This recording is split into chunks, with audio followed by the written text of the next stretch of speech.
Selamat pagi jemaat yang dikasihi Tuhan. Saya mengundang jemaat sekalian bagi yang hadir di tempat ini maupun yang mengikuti secara online live streaming untuk boleh bangkit berdiri. Kita akan segera masuk ke dalam kebaktian. Kita akan masuk ke dalam saat teduh mempersiapkan hati kita di dalam ibadah.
Berbahagialah orang yang membawa damai, karena mereka akan disebut anak-anak Allah.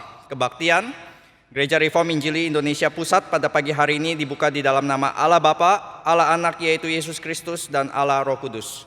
Mari jemaat sekalian, kita dengan segenap hati menyanyikan lagu yang pertama, Suci, Suci, Suci, keempat baitnya.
Masuk di dalam doa.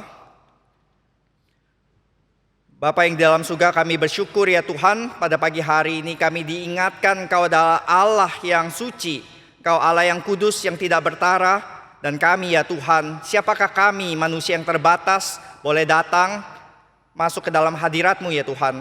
Kami bersyukur sebenarnya kami tidak layak, namun Engkau ya Tuhan menerima kami. Engkau yang menguduskan kami, Engkau yang menyucikan kami.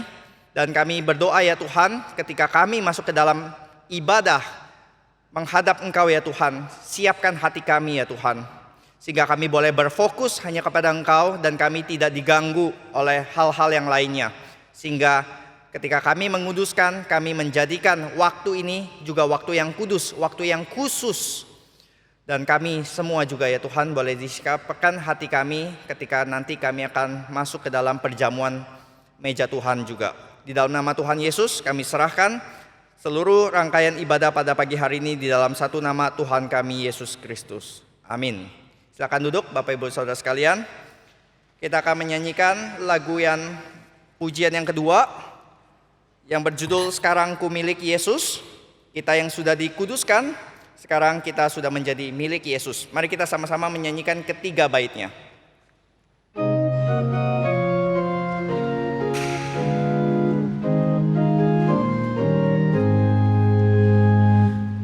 Tuhan Yesus mengasihi aku, tak kuasa lain mengalahkan Dia. Yesus berkorban bagi aku, sekarang ku miliknya. Sekarang ku milik Yesus, Yesus ku milikku. Bukan untuk sementara, tapi selamanya. Dulu ku tersesat dalam dosa, Yesus datang menyelamatkan aku. Ku diangkatnya dari dosa, sekarang ku miliknya. Sekarang ku milik Yesus, Yesus ku milikku. Bukan untuk sementara, tapi selamanya.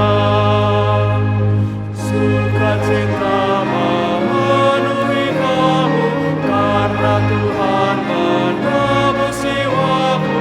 Ku selamatlah oleh darah-Nya, sekarang ku miliknya. Sekarang ku milik Yesus, Yesus ku milikku. Bukan untuk sementara, tapi selamanya. Syukur kita diingatkan kita menjadi milik Kristus bukan untuk sementara tetapi selamanya. Sekarang kita membuka Alkitab kita. Saudara, kita akan masuk ke dalam pembacaan Alkitab yang terambil dari Lukas 17. Dari Injil Lukas pasal yang ke-17 ayat yang ke-20 sampai yang ke-30. Kita akan membaca bertanggapan. Saya akan membaca ayat yang ke-20. Song leader dan jemaat sekalian akan membaca ayat yang ke-21 dan seterusnya sampai yang ke-30. Lukas pasal ke-17 ayat 20 sampai ke-30, kedatangan kerajaan Allah. Atas pertanyaan orang-orang Farisi, apabila kerajaan Allah akan datang, Yesus menjawab, katanya, kerajaan Allah datang tanpa tanda-tanda lahiriah.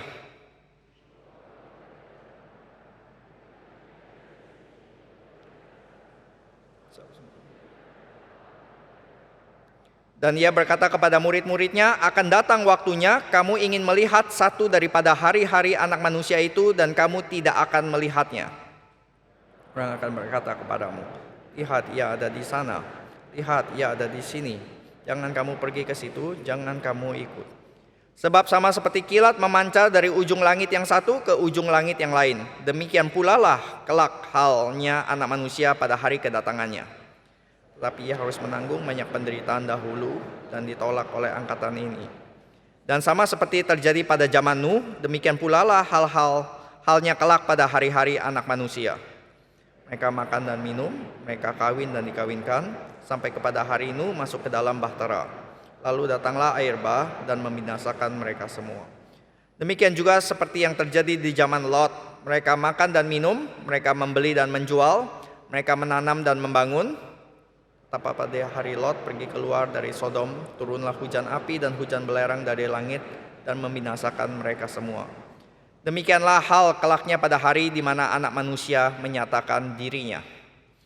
Untuk meresponi pembacaan firman Tuhan, hari ini kita kembali menyanyikan pujian yang ketiga yang berjudul Tuhan Kau Kuperlukan. Semakin datangnya menjelang kedatangan kerajaan Allah, semakin kita harus menyanyikan lagu yang ketiga ini, I Need Thee Every Hour. Kita menyanyikan bait yang pertama dan yang kedua. Setelah itu kita akan masuk ke dalam warta dan doa syafaat.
Beberapa warta yang hendak ditekankan dari mimbar pada hari ini. Saudara, seperti biasa bagi saudara yang pertama kali hadir di tempat ini, GRI Pusat ada 4 kebaktian, yaitu yang pertama jam 7.30 untuk kebaktian Mandarin, yang kedua adalah sekarang jam 9.30 dalam bahasa Indonesia, dan jam 10 nanti akan ada kebaktian dalam bahasa Inggris, dan ketiga kebaktian ini akan disiarkan ulang jam 4 sore secara live streaming. Sedangkan nanti sore jam 4 juga ada kebaktian secara fisik, bukan di tempat ini lantai 3 tetapi di lantai 1 di John Calvin, dan hari ini akan dipimpin oleh pendeta Ivan Kristiono. Dan bagi saudara yang hadir di tempat ini, saudara harap mengisi salah satu dari form, yaitu Google Form ataupun juga secara manual dari usher di sekitar Anda. Dan hari ini saudara yang hadir sudah diberitahu juga, diinfokan dari minggu lalu, hari ini akan ada perjamuan kudus. Jadi harap kita yang sudah mempersiapkan diri, kita nanti akan menerima perjamuan kudus dan nanti akan ada petugas yang membagikan, dan saudara menerima dengan tangan yang terbuka, nanti akan dibagikan satu persatu, dan mereka sudah mengikuti segala protokol kesehatan, saudara. Dan nanti setelah sudah dapat, jangan menunggu, tetapi saudara bisa langsung coba buka roti dan anggurnya, sehingga kalau ada yang tertumpah atau ada yang jatuh, jangan panik, nanti akan ada petugas yang datang kembali untuk melayani menggantikannya. Yang boleh ikut perjamuan kudus adalah seperti biasa yang sudah baptis dewasa, CD dan atestasi.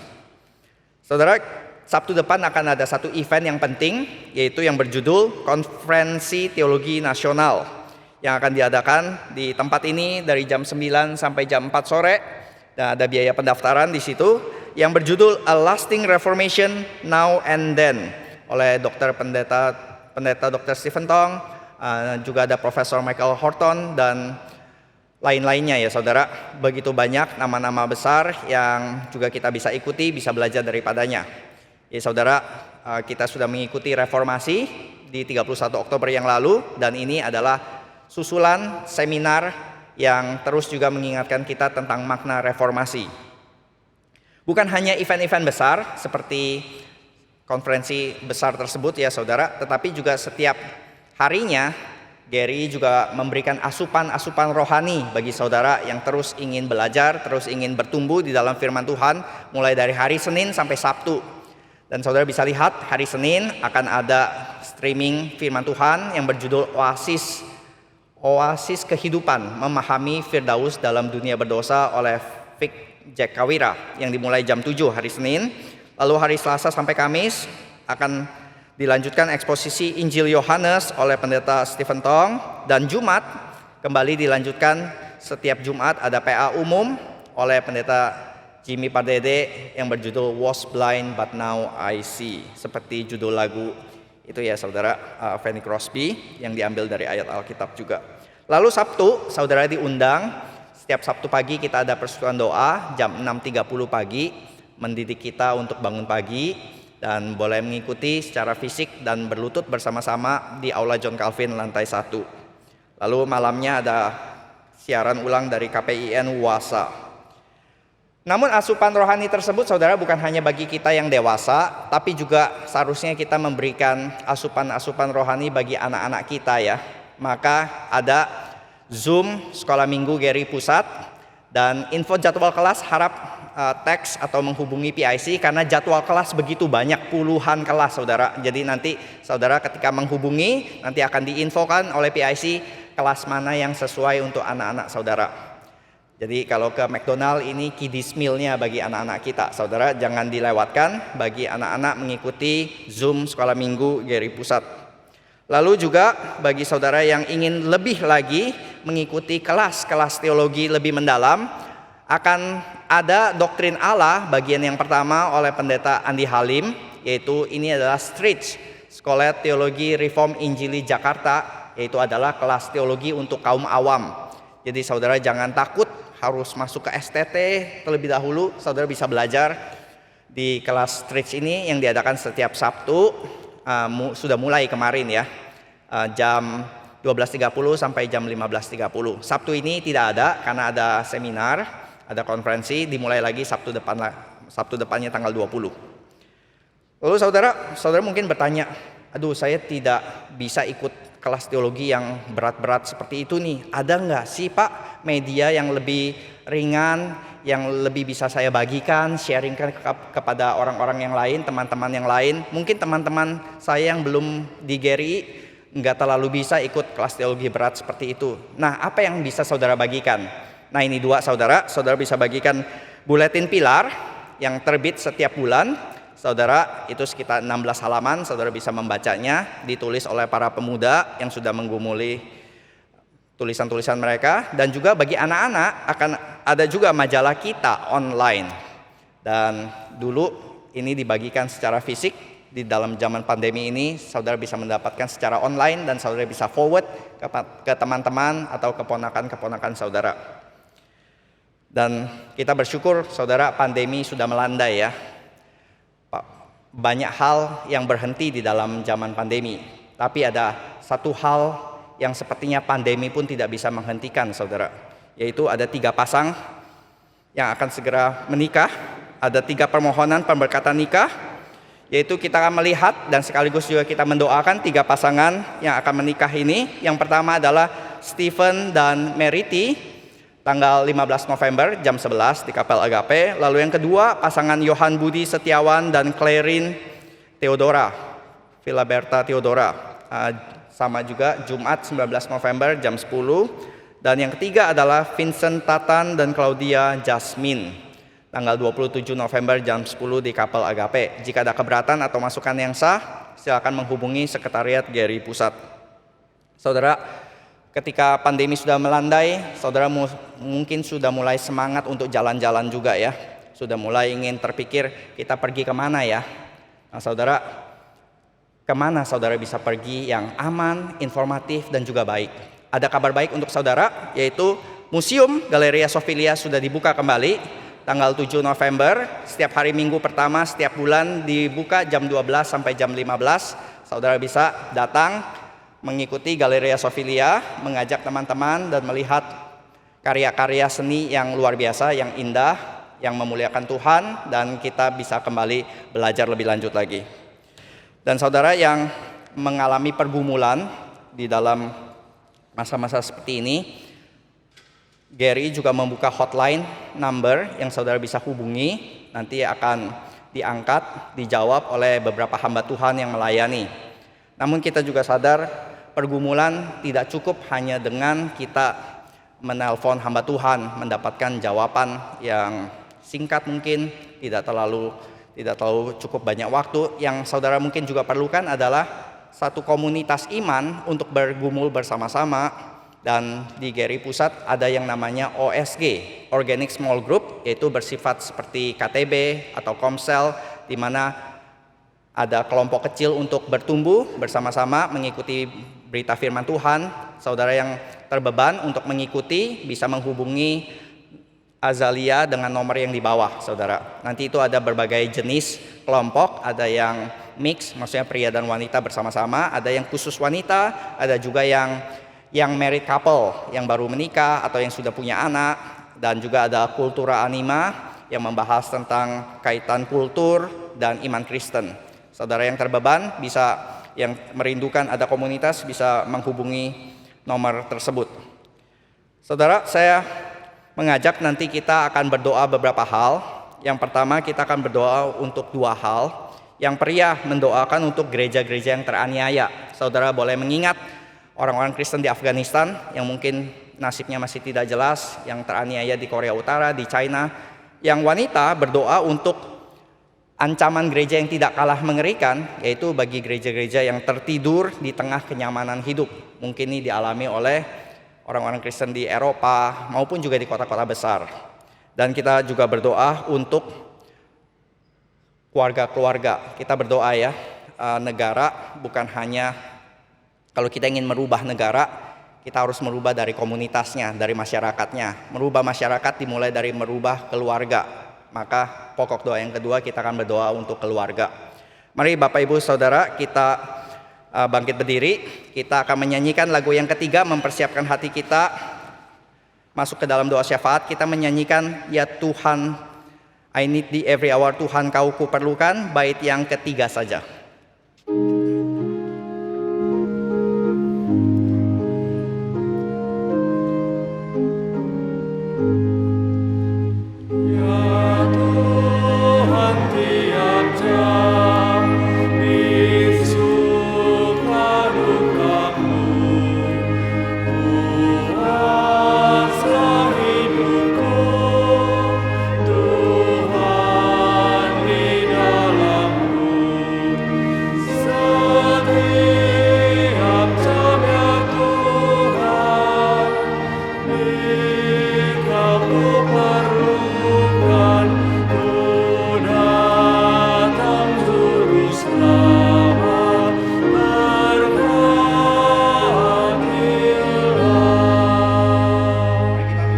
Kita masuk di dalam doa.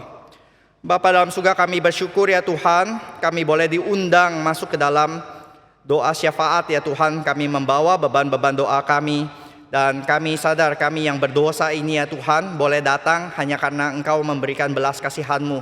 Ampunilah segala dosa-dosa kami ya Tuhan, sehingga kami boleh membawa kembali beban kami ya Tuhan, panggilan kami, yaitu membawa beban dunia ini ke dalam tahta kasih karunia-Mu. Dengarlah doa-doa kami ya Bapak. Mari saudara, yang pertama, yang pria berdoa untuk gereja yang teraniaya, yang wanita berdoa untuk gereja yang terbuai oleh kenyamanan hidup. Mari kita berdoa. Bapa dalam surga, kami serahkan ya Tuhan bagi orang-orang Kristen, gereja-Mu ya Tuhan, saudara seiman kami ya Tuhan, yang mengalami penganiayaan ya Tuhan, benar-benar mengalami penganiayaan secara fisik, yang mengancam nyawa mereka, yang benar-benar mengalami penganiayaan secara berbagai jenis bentuk lainnya yang sulit kami bayangkan. Kami berdoa untuk mereka, gereja di Afghanistan ya Tuhan, orang-orang Kristen yang mungkin sangat ketakutan sekarang ini ya Tuhan, maupun mereka yang sedang bersembunyi, mereka tidak bisa menyatakan iman mereka, beribadah secara terbuka di negara-negara yang sangat menganiaya. Tapi biarlah ya Tuhan, darah martir, darah orang Kristen penganiayaan bukan membuat gereja-Mu semakin hilang, tetapi justru semakin subur, dan satu saat Tuhan akan menyatakan kemuliaan-Mu melewati semuanya ini. Berkati, jaga iman mereka, dan bahkan di tengah ini mereka pun boleh bersaksi akan kemuliaan nama Kristus. Dalam nama Tuhan Yesus kami berdoa dan bersyukur. Amin. Yang kedua, saudara, mari kita berdoa untuk keluarga. Kita berdoa untuk setiap dinamika, problema yang terjadi. Mungkin ada suami istri yang sedang dalam proses perpisahan. Mari kita berdoa, maupun juga keretakan relasi antara orang tua, anak, maupun juga anggota keluarga lainnya. Mari kita berdoa. Bapa dalam surga, kami berdoa ya Tuhan, biarlah damai sejahtera daripada Kristus boleh hadir di tengah-tengah keluarga Kristen ya Tuhan. Mereka boleh ingat ya Tuhan panggilan mereka sebagai suami istri. Mereka boleh kembali diperdamaikan ya Tuhan. Kami berdoa untuk adanya keretakan relasi yang terjadi di antara anggota keluarga. Biarlah Tuhan yang berkarya, Tuhan yang boleh membawa pemulihan, restorasi, rekonsiliasi, dan kiranya melalui keluarga-keluarga Kristen boleh menjadi saksi-saksi hidup di tengah-tengah dunia ya Tuhan. Karena melalui inilah Tuhan mengubah masyarakat, Tuhan mengubah bangsa dan negara, Tuhan mengubah dunia ketika Engkau mengubah keluarga-keluarga menjadi saluran berkat-Mu. Terima kasih Bapa, dalam nama Tuhan Yesus kami berdoa dan bersyukur. Biarlah Engkau yang menerima doa-doa yang kami naikkan ya Tuhan. Dan ini kami ingin mendengar dan juga melihat jawaban doa satu saat nanti, supaya kelak ketika kami melihatnya ya Tuhan, kami boleh menaikkan puji-pujian bahwa Engkau adalah Allah yang mendengar doa-doa kami. Terima kasih ya Bapak, di dalam nama Tuhan Yesus kami berdoa dan bersyukur. Amin. Silakan duduk. Kita akan segera mempersiapkan hati kita menerima berita firman Tuhan yang akan dibawakan oleh Pendeta Dr. Stephen Tong. Sebelumnya nanti akan ada lagu pujian dari choir. Mari kita menyanyikan Ya Tuhan Kau Kuperlukan, bait yang kedua, bait yang keempat dan yang kelima. Ya Tuhan setiap jam ajarkan kehendak-Mu, bait yang keempat dan yang kelima.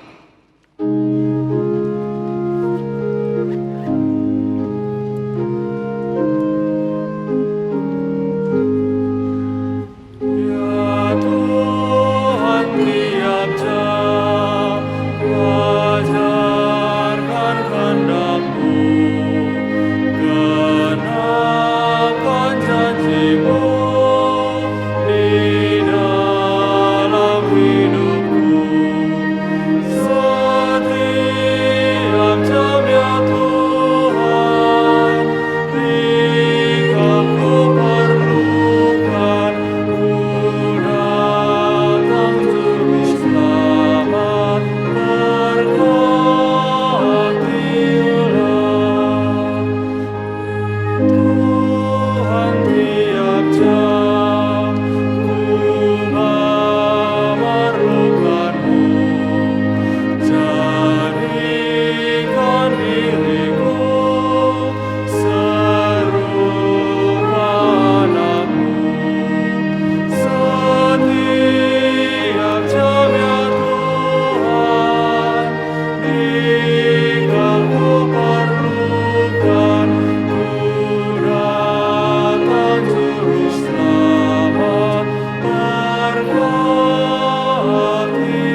Mari kita berdoa.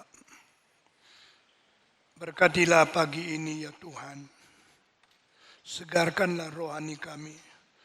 Beri pendengaran dan iman yang cukup untuk menerima berkat firman Tuhan. Berilah kesadaran kepada kami dan pengertian yang mendalam sehingga kami tidak ketinggalan apa yang Tuhan pimpin di dalam hidup kami melalui firman yang hidup, suci, benar, dan bajik. Sehingga kami berada di dalam kebenaran, di dalam cahaya Tuhan, dan di dalam kelimpahan anugerah Tuhan. Menjadi pengikut yang setia dan tekun, menjadi orang yang taat kepada Tuhan. Dalam nama Yesus Kristus, penebus dan juru selamat kami yang hidup, kami telah berdoa. Amin. Saudara-saudara, Indonesia makin membaik karena anugerah Tuhan. Biar kita juga makin bersyukur dan makin taat hidup beribadah kepada Tuhan, menjadi anak-anak Tuhan yang berkenan di hatinya.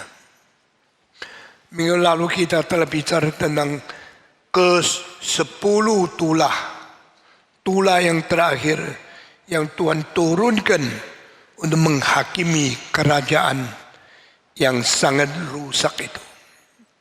Mereka telah menganiaya dan telah memperbudak orang Israel selama 430 tahun. Tepat pada hari 430 tahun genap, Tuhan keluarkan orang Israel.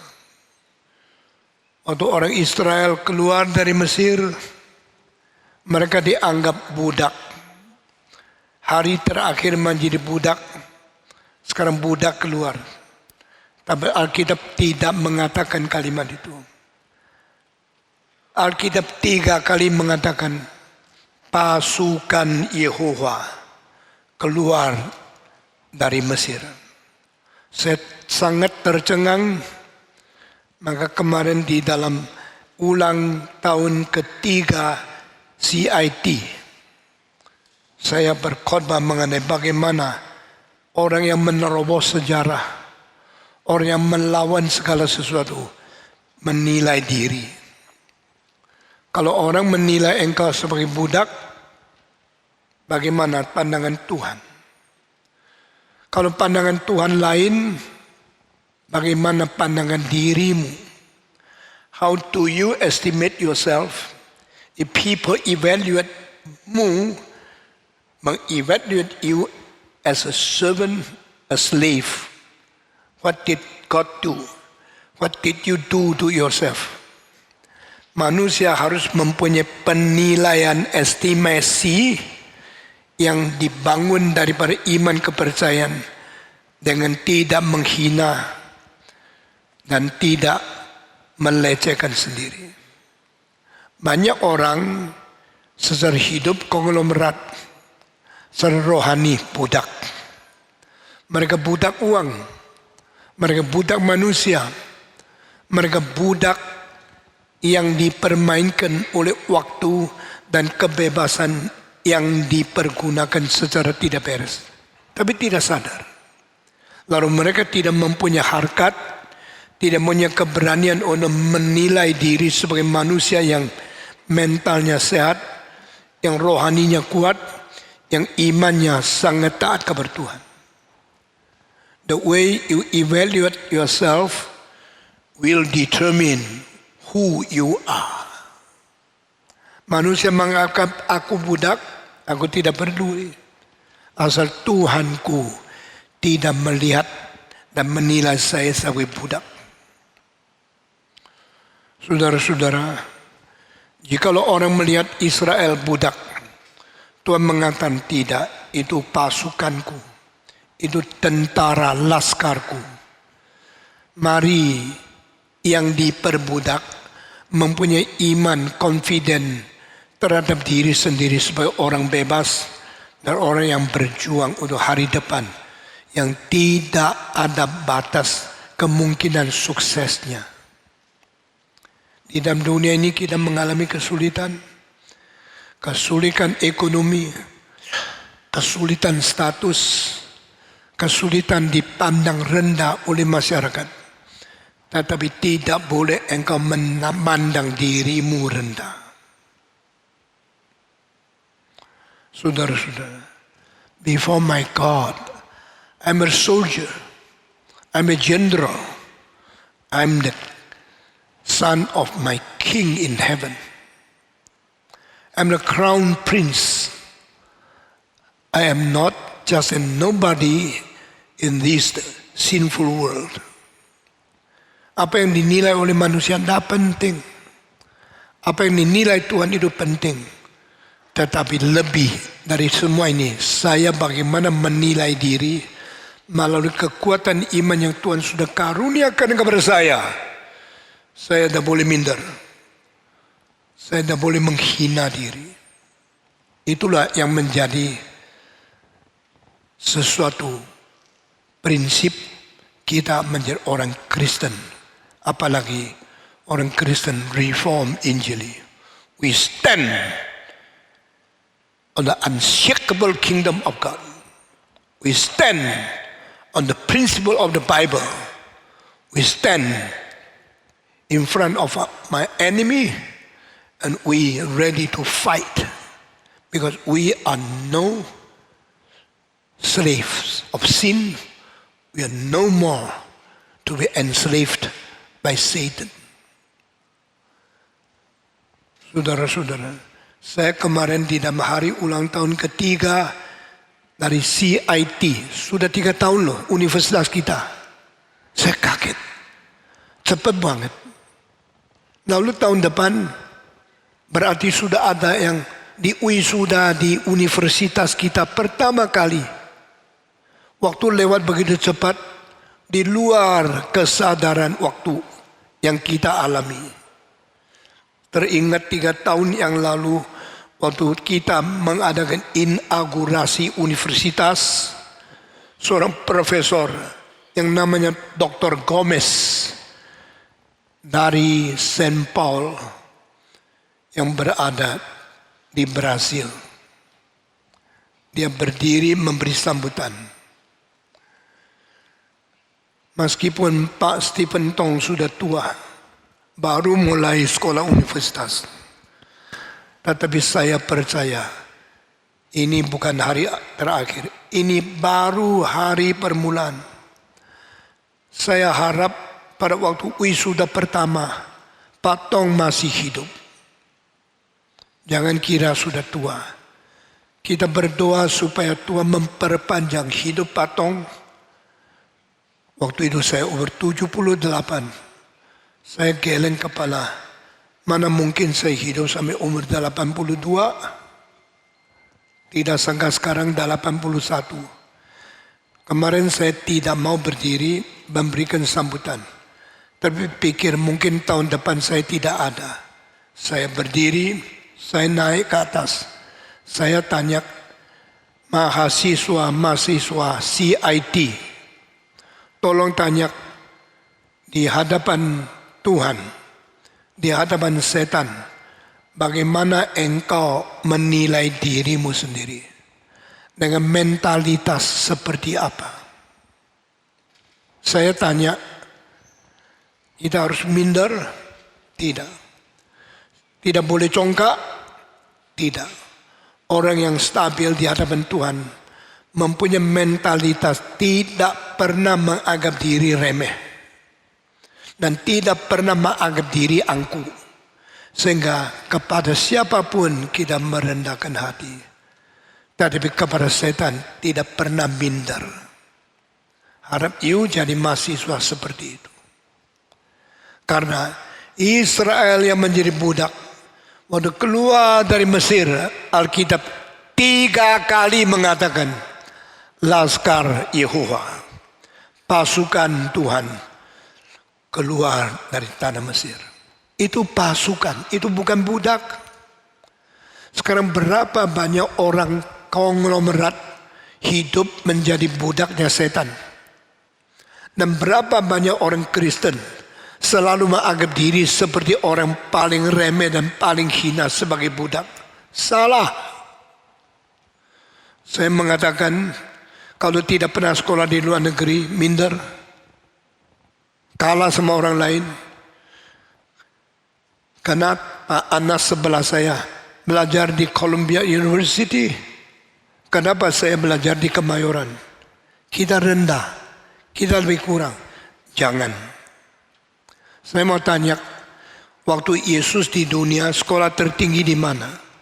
Bukan di Yerusalem, bukan di Galilea, bukan di Nazaret, bukan di Kapernaum, di Athena.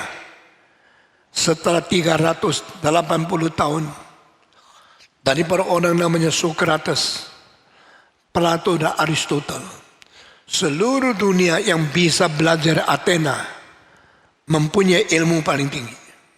Yang tidak ke situ seperti negara yang seperti barbar. Tetapi Yesus tidak pernah mengatakan Petrus, sudah studi selesai dari sini, pergi Athena ya, ambil gelar doktornya. No. Kenapa? Yesus tidak pernah menganggap sekolah apapun di dunia lebih tinggi dari pengajaran yang diberikan oleh dia. Nah, inilah mental yang bikin seluruh dunia dipengaruhi oleh Kristen. Tapi Kristen tidak boleh takluk kepada dunia. Berapa puluh tahun kemudian ada seorang yang paling tinggi studinya di Yerusalem. Namanya Paulus.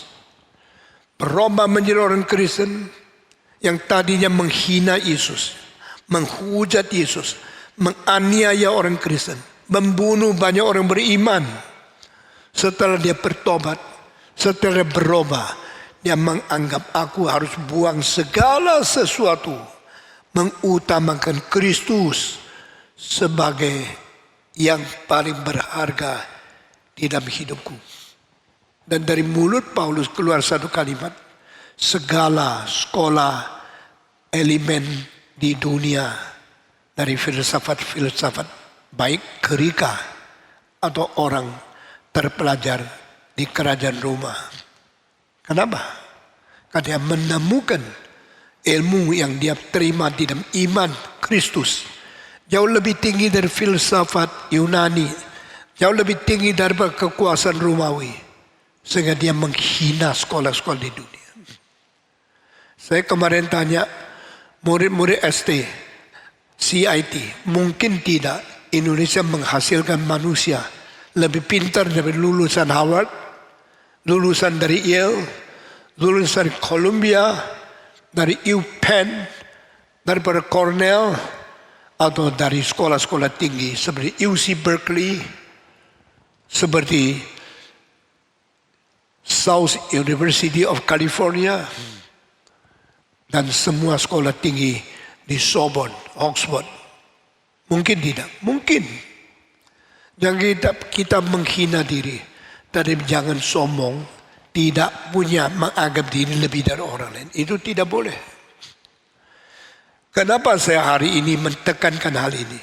Karena saya kaget sekali waktu baca berkali-kali budak Mesir keluar, Tuhan mengatakan itulah pasukanku. Saya langsung sadar kita pernah dipimpin Tuhan.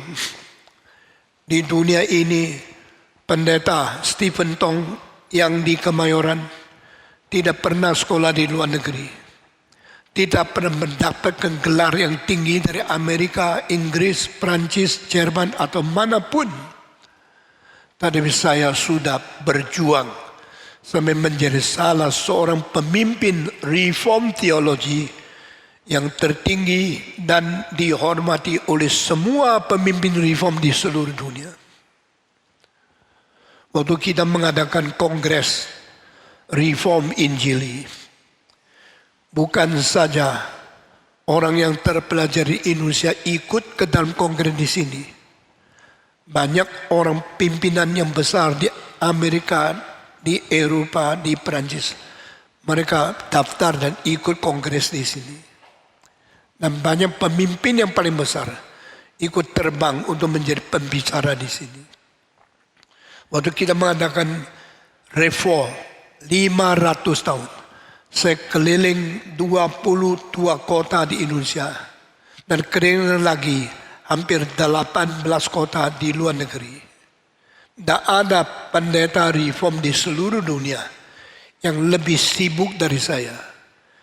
Dari Hong Kong, Kuala Lumpur, Singapura, Australia, Taiwan, New Zealand, Amerika, Inggris, New York, London, Sheffield, Paris, Berlin, terus sampai beberapa kota di Surabaya, Malang.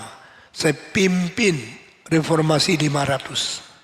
Sesudah 20 lebih kota di Indonesia, saya keliling lagi berapa puluh kota di luar negeri.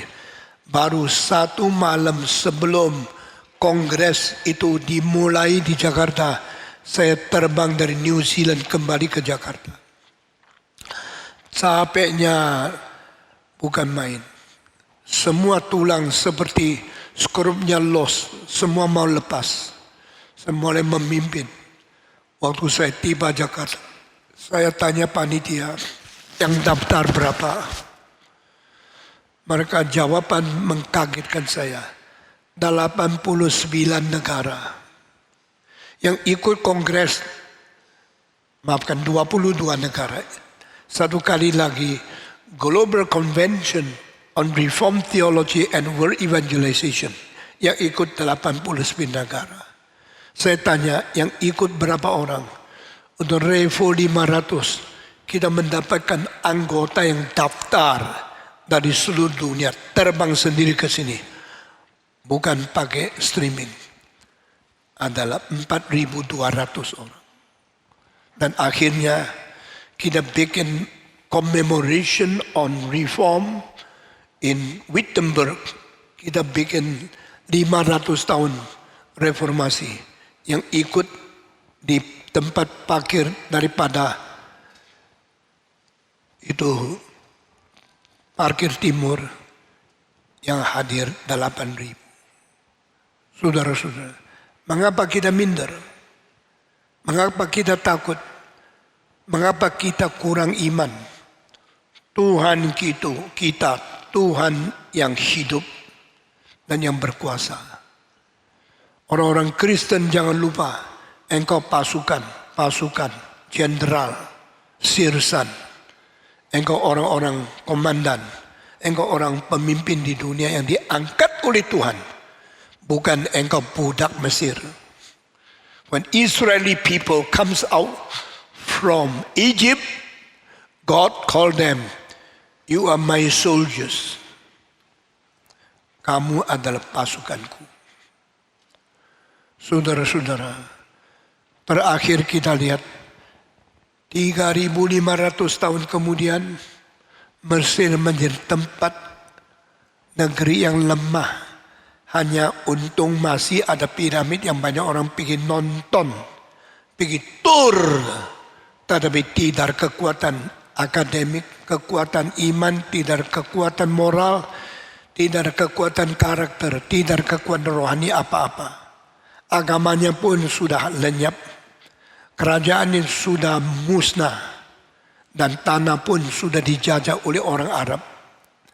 Orang yang ada di Mesir sekarang bukan orang Mesir, adalah orang Arab yang menjajah tanah Mesir.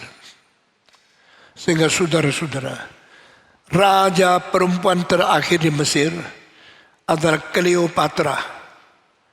Akhirnya bunuh diri dan kerajaan Mesir dari orang Arab dari orang Mesir tidak ada lagi. Meskipun beberapa abad yang lampau masih ada namanya Firaun, tapi mereka semua palsu, bukan orang Mesir. Kalimat yang penting, setelah orang Israel keluar dari negara Mesir, Mesir sudah tidak penting.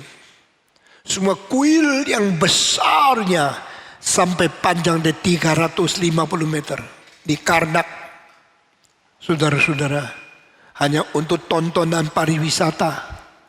Tidak ada kuasa, tidak ada pengaruh apapun pada abad 20. Tapi orang Israel yang sampai hari ini tidak sampai 25 juta manusia di seluruh dunia. Lebih sedikit 10 kali lebih dari Jayakarta, Jabodetabek. Tetapi bangsa yang kecil ini menghasilkan peraih Nobel Prize terbanyak di dalam sepanjang sejarah. Mesir di mana no more exist. Israel di mana mempunyai pemikiran tertinggi di dunia, mempengaruhi semua orang akademik. Dan waktu itu kita melihat Mesir menghina, tetapi akhirnya Israel menonjol sekarang. Siapa yang boleh sombong?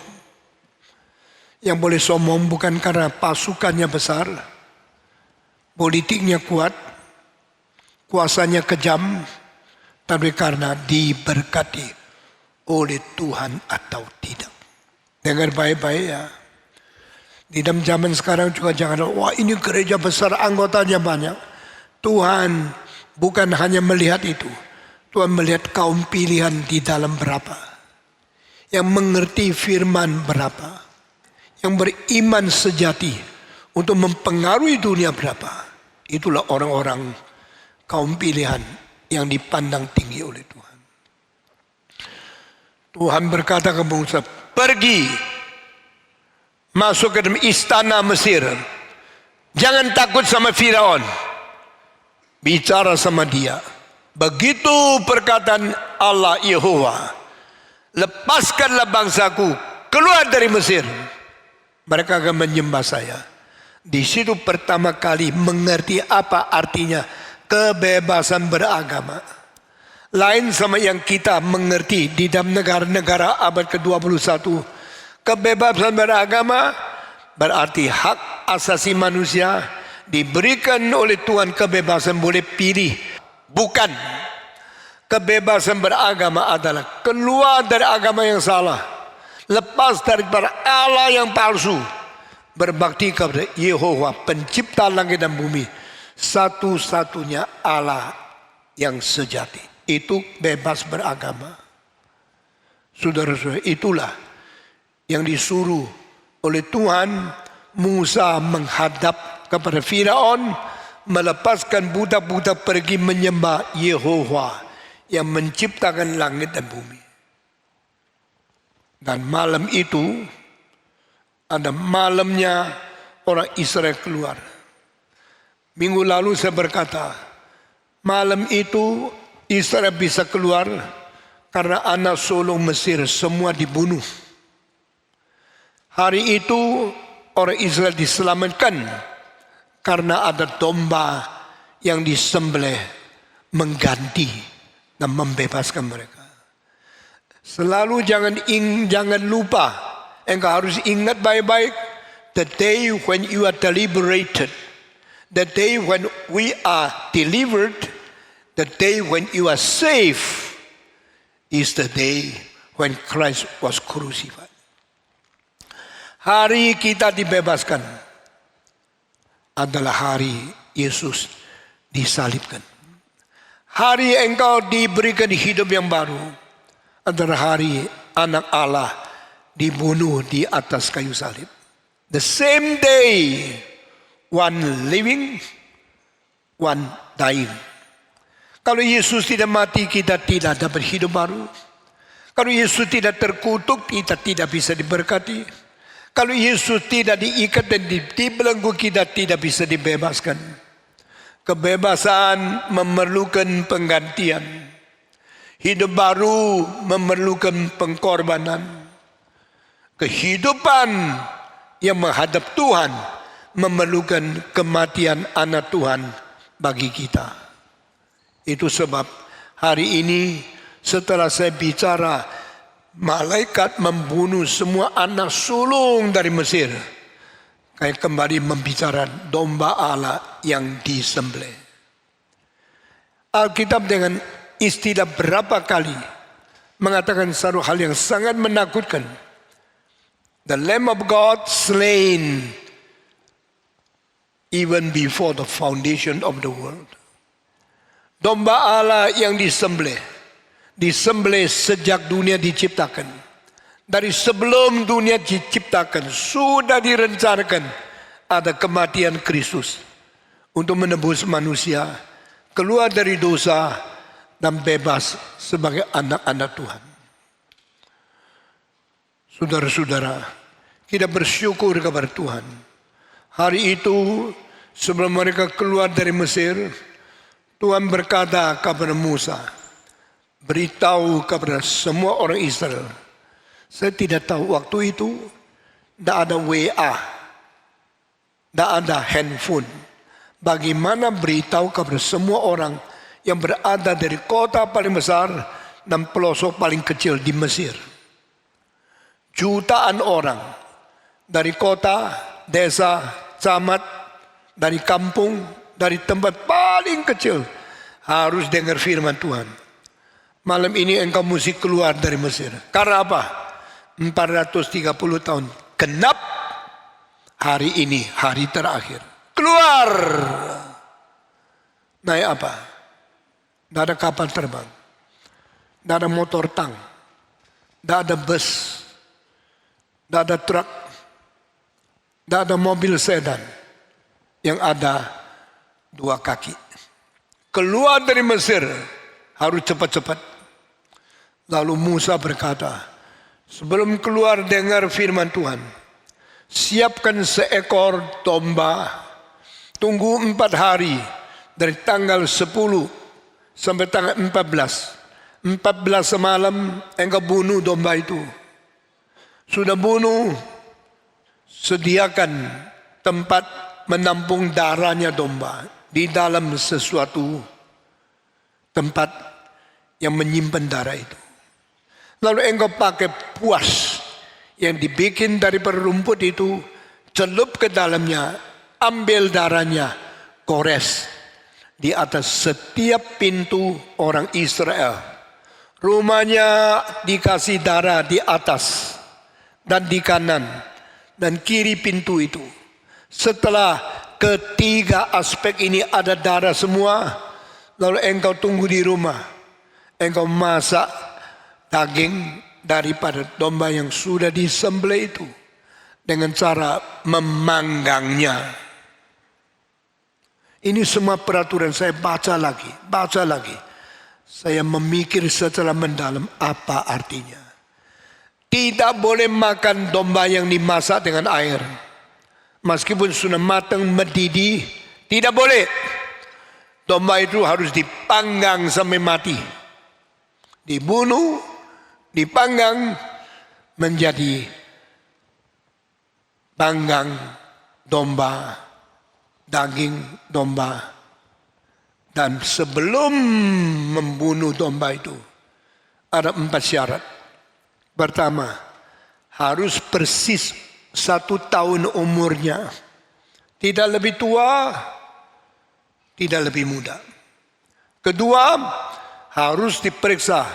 Domba itu harus sempurna. Tidak buta, tidak tuli, dan tidak patah, tidak cacat, tidak ada penyakit. Ketiga, domba itu harus lelaki atau jantan. Keempat, dia harus anak pertama dari mama papanya. Domba sulung. Saya pikir apa artinya? Apa artinya tidak boleh cacat? Apa artinya harus persis umur 1? Apa artinya dia harus jantan? Apa artinya tidak boleh ada tulang yang patah atau penyakit yang lain? Mikir. Saya baru tahu itu melambangkan Kristus yang sehat, yang sempurna, yang tidak ada cacat celah, yang nothing to blame, dan yang jantan, anak laki-laki. A son is born, a child is given. Alkitab di dalam Yesaya jelas. Mari kita memuji Tuhan. Karena Dia memberikan seorang anak, yaitu anak laki-laki. Anak yang diberikan kepada kita. A son is given to us through the Virgin Mary unmarried. Yang tidak menikah tapi melahirkan anak bayi itu, dia tidak cacat, dia sempurna, dia sehat. Dan waktu disembelih dia paling sehat. Manusia paling sehat umur berapa? 33 tahun setengah. Anak umur 20-25 masih gampang ketularan penyakit. Setelah berjuang sampai 33 tahun setengah dengan latih badannya sehat, spirnya, badannya sangat kuat, dia tidak gampang sakit. Umur 33 setengah dalam kondisi manusia sama dengan umurnya 1 tahun domba yang baru sudah menjadi dewasa dan sehat. Yesus Kristus tidak bercacat celah. Yesus Kristus sehat sekali. Yesus Kristus umur 33 disembelih. Dan Yesus Kristus tidak ada satu tulang yang dipatahkan. Ini semua melambang Kristus yang sempurna, yang sehat, yang muda, yang sudah mempunyai kesempurnaan kesehatan badan, umur. Tidak ada cacat tubuhnya. Baru layak dibunuh untuk menjadi penebus manusia.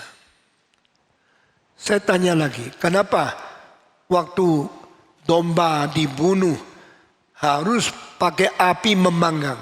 Tidak boleh pakai air memasaknya. Saya tidak ngerti. Saya sudah puluhan tahun baca dan berkhotbah tentang firman Tuhan. Akhirnya saya mulai sadar. Kristus dipanggang seperti domba itu. Karena domba itu melewati api. Kalau mau menyelamatkan orang lain.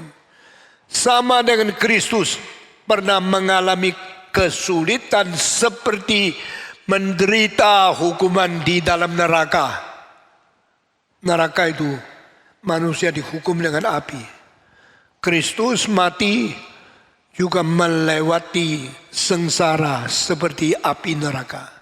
Baru bisa dia menebus kita. Setelah selesai baca ini, ada perintah dari Tuhan kepada Musa. 4 hal beritahu kepada Israel.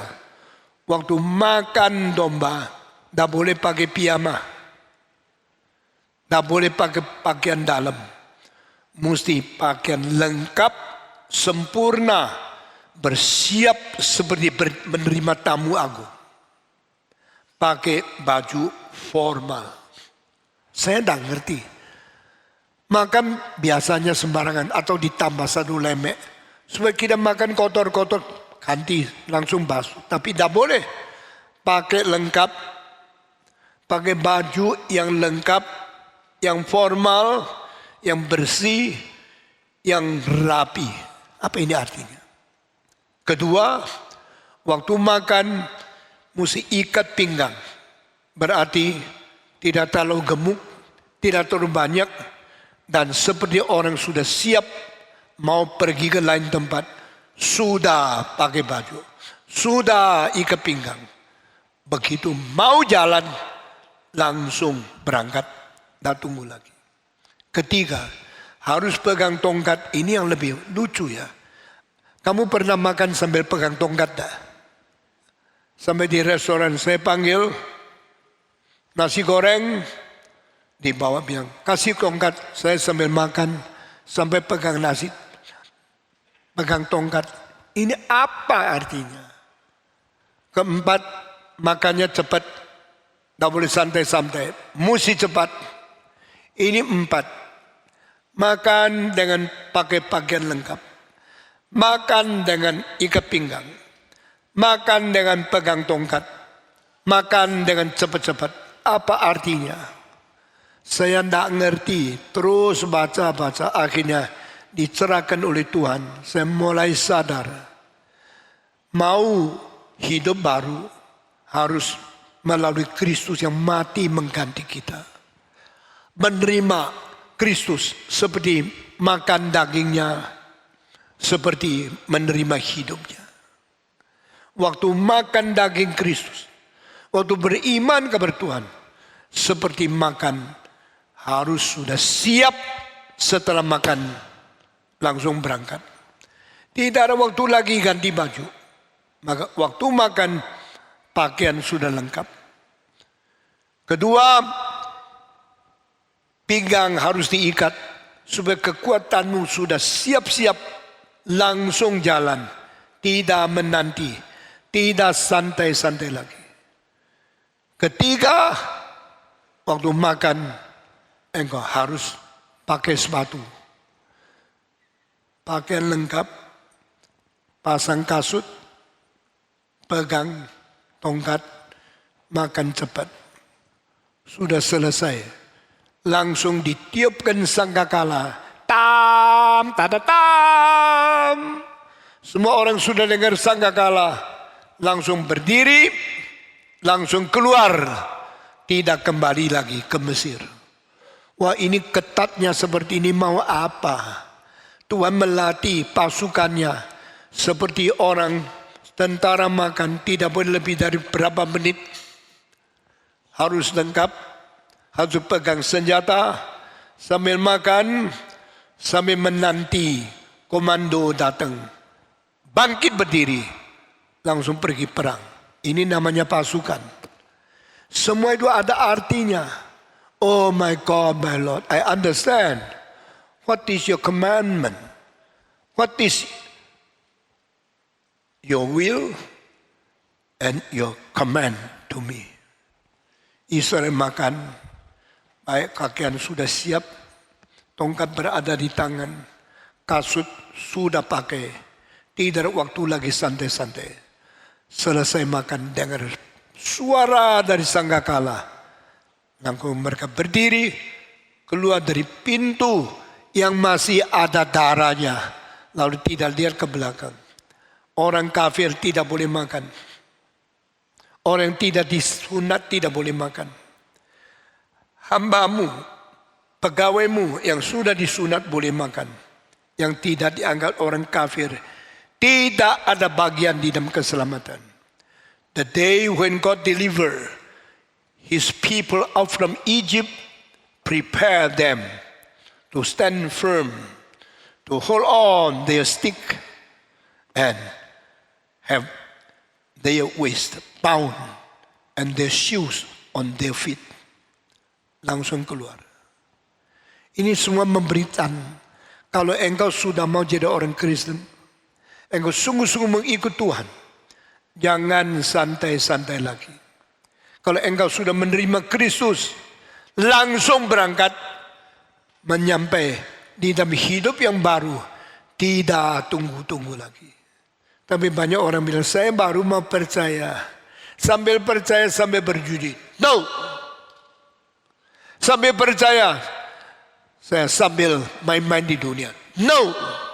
The day when you believe, the day you make decision to follow Jesus Christ, immediately you should go out.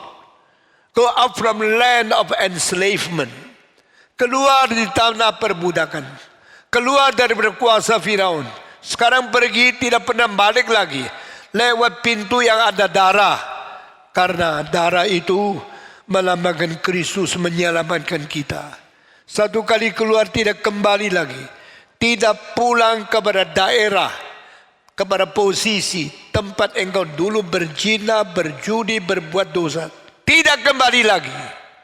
Karena engkau satu kali mengikut Tuhan, selama-lamanya berjalan di kehendaknya. Mulai malam itu, pasukan Tuhan Allah keluar dari Mesir. Pasukan Tuhan Allah sudah siap-siap dengan perlengkapan hidup yang baru. Sepatu menyatakan kelakuan daripada hidup yang baru. Tongkat berarti mempersiapkan perang dan menjelajah jalan yang baru. Dan engkau keluar Mesir. Kemana? Tidak tahu. Pokoknya perjalanan hidup panjang, sulit, menderita. Tetapi tempat akhirnya adalah tanah perjanjian dari Tuhan. You're living your past life. You are going to the promised land. Promise from God. Janji Tuhan membawa engkau kepada tempat perjanjian yang akan memisahkan engkau daripada dunia, memberikan engkau hidup yang baru. Ikut saja sama Tuhan. Saudara-saudara, beritahu kepada Israel, karena pintumu ada 3 segi, darah di kanan, di kiri dan di atas. Maka malam ini saya akan menyuruh malaikatku adalah yang dikirim messenger of death. Satu pesuruh yang membawa kematian terbang ke seluruh Mesir, melewati setiap rumah. Lalu malaikat itu melihat pintunya ada darah. Dia melewati, tidak masuk. Supaya orang di situ semua aman. Kenapa melewati? Karena itu bukan tujuan. Bukan perintah Tuhan untuk membunuh orang di dalam itu. Melewati, bahasa Ibrani, terjemahan bahasa Inggris adalah pass over. Pass, melewat. Over, di atasnya. Dan saya melewat rumah itu, supaya rumah itu diamankan, rumah itu dipelihara, rumah itu diselamatkan, tidak kematian. Rumah di mana pintu yang tidak ada darah, saya akan masuk membunuh pada waktu anak sulung masih tidur. Saya bunuh dia setelah dia mati. Papanya tidak tahu, mamanya tidak tahu. Seluruh rumah kira aman. Sampai pagi bangun, ayo bayi bangun, mari kita sama-sama senang-senang. Tidak ada jawaban. Bangun, tidak ada jawaban. Tolong bangun, tetap tidur. Dilihat, nampaknya tidak ada. Mulai teriak, wah, anakku mati. Goyang terus, tetap tidak bangun. Bagaimanapun tidak bangun. Dan dilihat ini anak sulung. Untuk orang biasa, pengharapan hilang. Untuk raja, penerusnya tidak ada. Ini kecelakaan besar sekali. Bukan saja manusia yang anak sulung dibunuh mati. Sapi punya anak sulung juga mati. Kuda punya anak sulung juga mati. Keledai punya anak sulung juga mati. Binatang anak sulungnya semua mati. Unta-unta anak sulungnya mati. Seluruh Mesir di dalam berapa jam yang mati menjadi bau, menjadi bangkai, menjadi bau busuk. Maka yang nangis tidak berhenti-henti. Gendong anaknya, sayang terus tapi sudah mati. Terus sayang, terus dicium, berapa jam lagi menjadi bau. Ini menjadi mayat, nangis terlalu keras. Seluruh tanah Mesir dipenuhi dengan ratapan. Seperti apa yang dikatakan. Dengarlah suara di Mesir. Ratapan dari seluruh bangsa. Keluar suaranya sampai bangsa yang lain.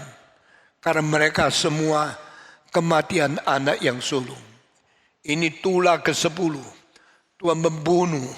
Sudah membunuh selesai. Lalu ada sangkakala yang bunyi. Orang Israel semua sudah pakai lengkap. Sudah ikat pinggang. Sudah pasang sepatu. Tidak balik lagi. Keluar dari tanah Mesir. Menuju ke tanah Kanaan. Tetapi mesti pakai 40 tahun baru sampai tujuan. Ini semua cerita yang menakutkan. Cerita yang terlalu dahsyat. Terlalu sulit diterima. Tapi ini fakta. Semenjak hari itu, bangsa baru sudah dibentuk. 12 suku sudah dilengkapi. Dan pimpinan Tuhan mulai memimpin Israel selangkah demi selangkah. Akhirnya membentuk bangsa baru di daerah orang lain yang Tuhan berikan untuk Israel menjadi bangsa anak keturunan Yakub 12 suku, bangsa anak Tuhan yang baru, bangsa Israel di dunia. Saudara-saudara, sekarang kita lihat sejarah. Oh, ini semua cerita kuno. Ini sudah lewat 3000 tahun lebih. Tidak ada artinya. Tapi engkau mengetahui, jikalau dunia tidak ada bangsa Israel, maka manusia masih goblok. Banyak pengetahuan yang baru, kemajuan teknologi, dipimpin oleh bangsa yang kecil ini, merajalela di dunia, memimpin seluruh kebijakan manusia. Anak Tuhan, anak pilihan Israel. Saudara-saudara, kita melihat keajaiban mulai dari hari itu sampai sekarang 3000 tahun lebih. Jikalau Israel sudah keluar dari Mesir, tanah Mesir no significance, no more important, need not to exist, sudah boleh ditumpas.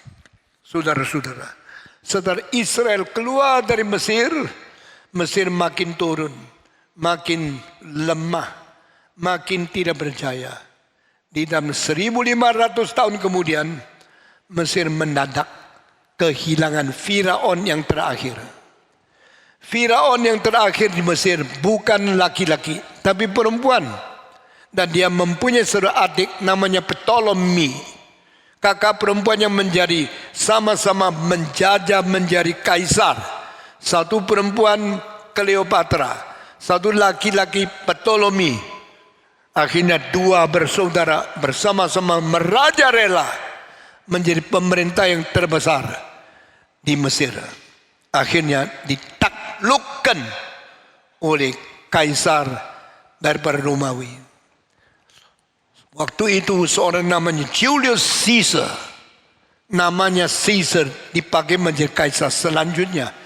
Meskipun dia belum jadi kaisar, dia seorang pemimpin terbesar di Yunani yang mengalahkan timur, barat, utara, selatan. Akhirnya orang menjuluki dia adalah Caesar pertama. Orang ini orang yang sangat berjasa, sangat perwira, sangat berani. Dan dia mempunyai satu kalimat di dalam bahasa orang Romawi diterjemahkan, I come, I see, and I conquer. Setelah aku melihat, aku memusnahkan musuh, aku memerintah tempat itu. Karena aku datang. Kalau saya sudah datang, tidak mungkin tidak perang. Sebelum perang saya lihat situasi. Sesudah lihat saya langsung membunuh. Dan tanah itu menjadi milik Romawi.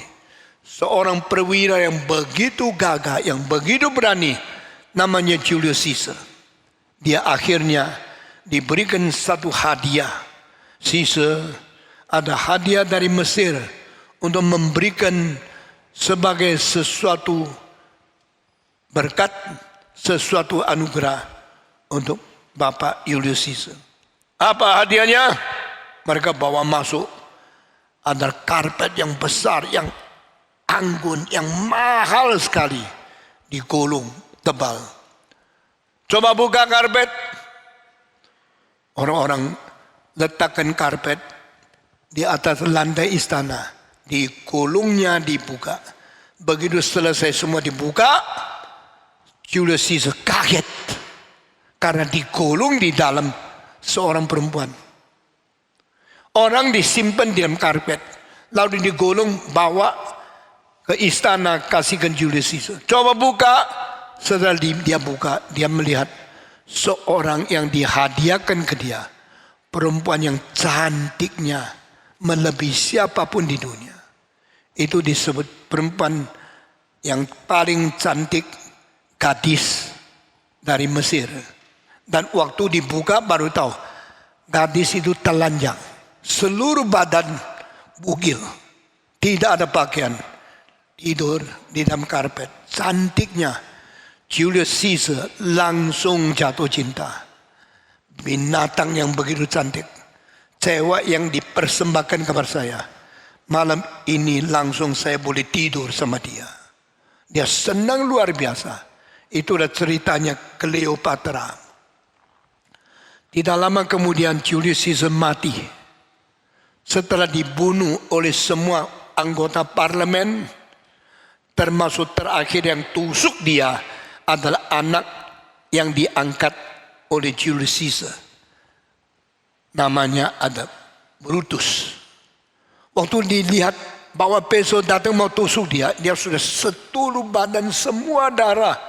Dia lihat anak angkat yang paling dia sayang sekarang datang. Dia mengatakan satu kalimat, sesuai itu ditusuk. Lalu dia jatuh. Lumuran darah bikin dia mati. Kalimat yang terakhir, Brutus, you too, anakku Brutus, engkau juga ikut di dalam pengkhianatku yang begitu banyak, engkau juga ikut tusuk. Brutus tidak peduli, dia papa angkat, langsung tusuk, lalu dia jatuh, dia mati. Saya tidak cerita sejarah terlalu banyak, tapi kita perlu mengetahui sejarah memang ada catat semua ini. Setelah dia mati, dia punya saingan, rival, ada beberapa orang. Salah satu Jenderal Antonio, salah satu lagi Jenderal Octavianus. Orang itu merebut kuasa dan akhirnya Octavianus menang menjadi kaisar baru di Romawi. Tetapi Antonio mengambil kapal pergi dan ambil istrinya, yaitu Cleopatra, untuk menjadi istri karena terlalu cantik. Orang kalau cantik sudah pernah tidur sama orang lain, masih banyak orang mau, karena cantiknya tidak bisa diganti, cantiknya itu tidak bisa dirubah. Orang-orang yang perempuan perawan masih banyak, tapi jeleknya bikin engkau tidak senang. Maka orang cantik diambil oleh Antonio lalu dibawa kembali ke Mesir. Mereka sama-sama memerintah. Tidak lama lagi Antonio dibunuh oleh seorang raja kaisar baru, Octavianus. Mesir habis. Sesudah itu Mesir tidak ada lagi Firaun lagi. Adiknya akhirnya juga kalah di dalam peperangan yang namanya Ptolemy. Saudara, sampai sekarang Egypt menjadi negara yang tidak berkuasa, tidak berjaya, yang tinggal cuma kuil-kuil yang lama. Patung-patung Ramses II yang banyak, ribuan patung. Itu piramid yang ada membuktikan dulu pernah jaya. Kapan mulai tidak jaya? Mulai Israel keluar dari Mesir. The soldier of Jehovah, pasukan Tuhan keluar malam itu. Malam hari terakhir, penjangkapan 430 tahun menjadi budak. Firaun, anak sulungnya mati. Kuda, anak sulungnya mati. Semua orang Mesir, anak sulung mati. Alkitab mengatakan tidak ada satu rumah yang tidak mati satu orang, yaitu anak sulung. Tetapi di Goshen, tempatnya orang Israel tinggal, tidak ada satu rumah Israel ada mati satu orang. Semua selamat. Sudah selamat, Tuhan berkata, stand up, go out, leave Egypt, and go to wilderness to worship me. Keluar dari Mesir, pergi ke padang belantara, di situ engkau akan menyembah aku. Israel taat kepada Tuhan. Saudara-saudara, malam Israel keluar adalah malam domba Allah disembelih. Malam Israel bebas adalah malam Yesus Kristus dibunuh. Ini adalah Alkitab mencatat. Kita bersyukur kepada Tuhan. Kristus menjadi kunci sejarah. Kristus menjadi hak yang memalikkan kita dari budak menjadi anak Allah. Kristus menjadi pengantara di tengah Allah yang hidup dan manusia yang harus mati. Di tengah-tengah Allah yang suci dan manusia yang berdosa, Kristus adalah pengantara satu-satunya. Kristus adalah juru selamat yang tunggal. Kristus adalah pengharapan seluruh dunia. Hari ini kita bersyukur Tuhan. Waktu kita dibebaskan, jangan lupa Kristus dimatikan. Waktu kita menjadi orang yang beriman dan pengharapan di dalam hidup yang baru, jangan lupa Kristus menjadi korban persembahan yang mati di atas salib. Saya hari ini hanya bicara sampai di sini saja. Dan kita mau masuk ke dalam acara kedua, perjamuan suci. Mari kita tunduk kepala, kita berdoa kepada Tuhan. Saya minta Bapak Trisna naik ke atas untuk pimpin doa sebelum kita mau masuk ke dalam menerima cawan dan roti Tuhan di dalam perjamuan suci. Mari kita tunduk kepala, kita berdoa. Bapa kami yang ada di sorga, kembali kami mengucap syukur untuk segala kebaikan, pemeliharaan Tuhan di dalam hidup kami. Kami mengucap syukur Tuhan, setiap kali Tuhan izinkan untuk menghampiri meja perjamuan. Maka saat itu juga kami boleh merasakan kematian bersama dengan Tuhan. Dan bagaimana Tuhan juga sudah melihara akan hidup kami.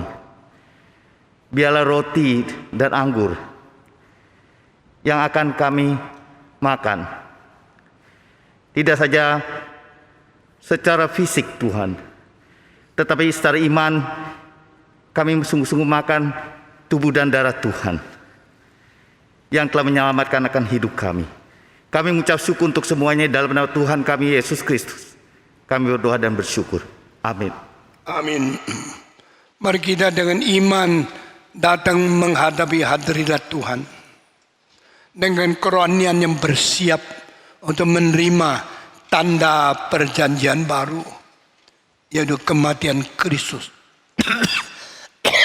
yang disembelih sebagai anak domba yang tidak bercacat celah, anak domba yang dibunuh semenjak dunia diciptakan, pengganti dosa kita.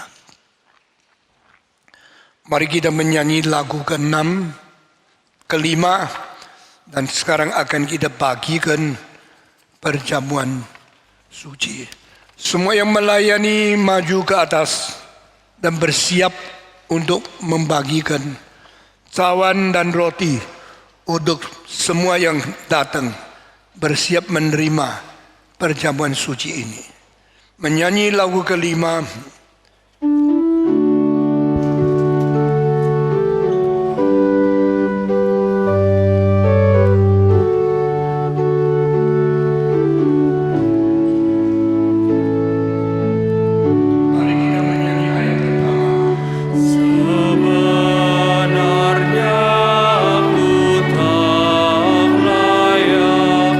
Namun ku diberi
bersama-sama. Kita akan berdoa mempersiapkan hati untuk menerima roti dan cawan dari Tuhan. Saya minta tua-tua Mas Agung naik ke atas, pimpin kita berdoa untuk mempersiapkan hati kita masing-masing. Mari kita berdoa. Tuhan, Kau pencipta langit dan bumi, Kau yang mengirim anak-Mu untuk kami. Hari ini Tuhan, Kau anak-Mu yang sudah mati untuk kami. Kami boleh memperingati dengan memakan roti dan anggur. Biarlah Tuhan melalui roti dan anggur yang kami makan pada hari ini, kami boleh memperingati Engkau yang ada di surga. Biarlah kami boleh menjadi anak-anak-Mu, boleh menjadi lebih suci lagi karena kami lebih mengenal Engkau. Terima kasih Bapa, di dalam nama Tuhan Yesus kami berdoa. Amin. Amin. Saudara-saudara, roti dan anggur tidak pernah menjadi daging dan darah, tetapi menjadi lambang untuk orang Kristen mengenal bagaimana Kristus rela berkorban mati bagi kita. Bagaimana Kristus rela mengalirkan darah, membasuh dan membersihkan dosa kita sama-sama. Sekarang kita beriman, melalui iman kita melihat tubuh Kristus yang dikorbankan, darah Kristus yang dialirkan untuk kita masing-masing.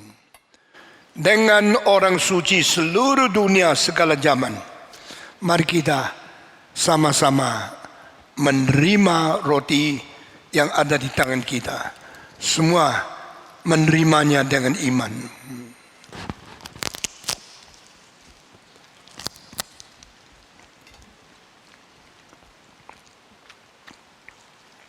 Setelah makan roti, Yesus Kristus mengangkat cawan dan berkata, "Inilah darahku yang kualirkan bagimu. Lakukan ini senantiasa untuk mengingat aku." Dengan segala orang yang beriman di seluruh dunia, di dalam segala zaman, mari kita dengan rendah hati dan ibadah di dalam jiwa, kita sungguh-sungguh menerima cawan dari Kristus.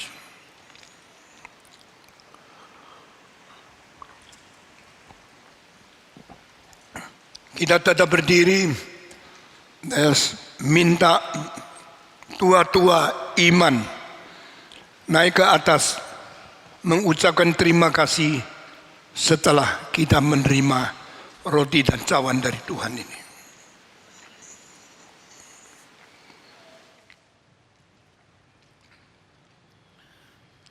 Ya Tuhan Allah Bapa kami kenal dalam nama Tuhan Yesus. Terima kasih Tuhan atas anugerah-Mu memberikan kami kesempatan untuk mengikuti perjamuan kudus ini. Tuhan, biarlah keimanan kami lebih segar dan lebih kuat dalam menghadapi kehidupan ini. Pimpinlah Tuhan, di tengah-tengah pandemi ini kami tetap bertumbuh dalam keyakinan kepada-Mu. Terima kasih Tuhan atas kesempatan ini, dan biarlah kami tetap teguh dalam beriman kepada-Mu. Dalam Kristus Yesus kami berdoa dan mengucap syukur. Amin. Amin. Sekarang kita tetap menyanyi lagu keempat. Silakan duduk. Dan kita akan menerima cawan kembali. Sekaligus kita memberikan persembahan kepada Tuhan. Lagu keempat, Hidup bagi Yesus. Mari kita menyanyi bersama-sama.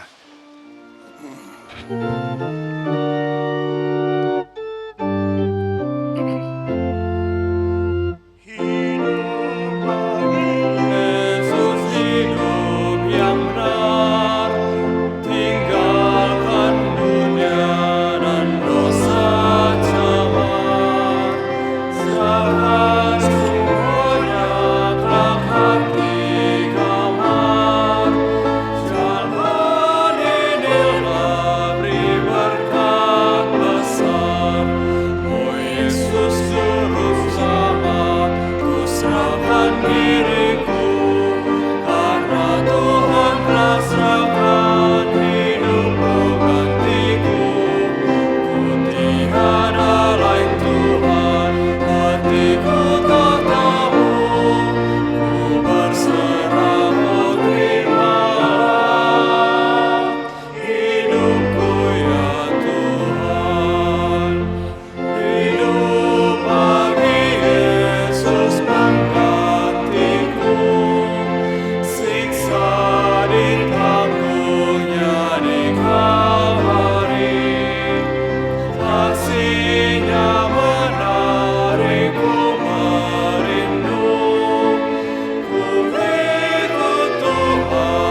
ketiga semua.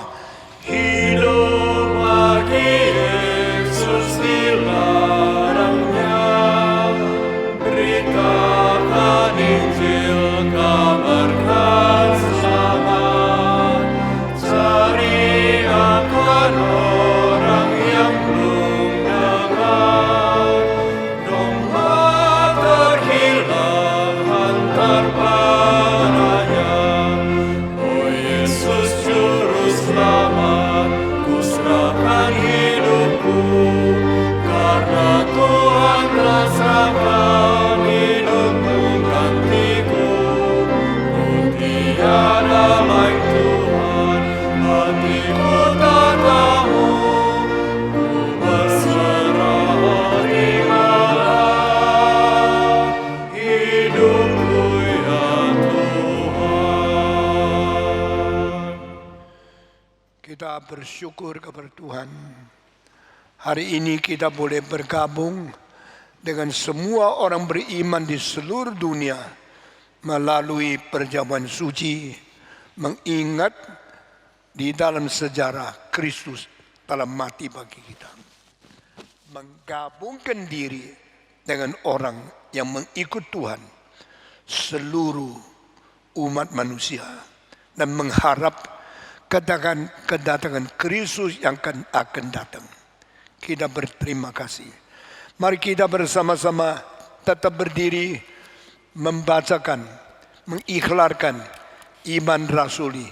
Semua berbicara, aku percaya kepada Allah, Bapa yang Maha Kuasa, Khalik langit dan bumi, dan kepada Yesus Kristus, anaknya yang tunggal, Tuhan kita, yang dikandung dari Roh Kudus, lahir dari anak darah Maria, yang menderita sengsara di bawah pemerintahan Pontius Pilatus, disalibkan, mati dan dikuburkan, turun ke dalam kerajaan maut, pada hari yang ketiga bangkit pula dari antara orang mati, naik ke surga, duduk di sebelah kanan Allah, Bapa yang Maha Kuasa, dan dari sana ia akan datang untuk menghakimi orang yang hidup dan yang mati.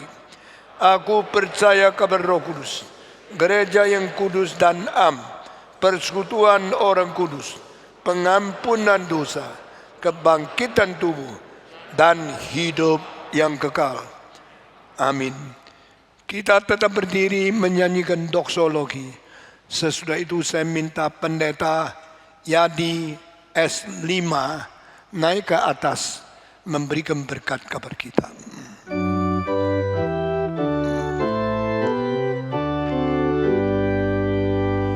Puji Allah Bapa Putra, puji Allah Roh Kudus, ketiganya yang esa.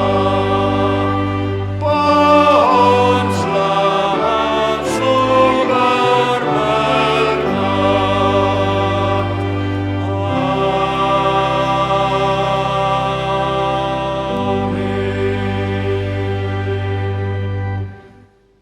Jemaat sekalian, marilah kita arahkan hati kita kepada Tuhan untuk menerima berkat-berkat dari Tuhan. Kiranya rahmat dan segala berkat turun dari Allah Bapa, pencipta segala sesuatu, asal muasal dari segala sesuatu, dan dari Yesus Kristus, putranya yang tunggal, yang diutus, diberikannya kepada kita, gerejanya, dan juga penyertaan daripada Roh Kudus, ada bersama dengan kita, mulai dari hari ini, sampai Tuhan Yesus datang kembali. Amin. Amin.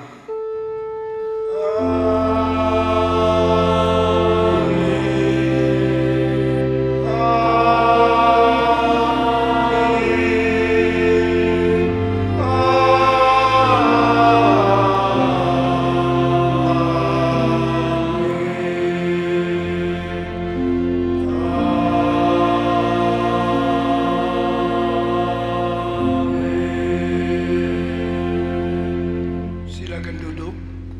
Doa teduh dan kebaktian selesai. Tuhan memberkati pelayanan kita selama sepekan yang akan datang. Amin.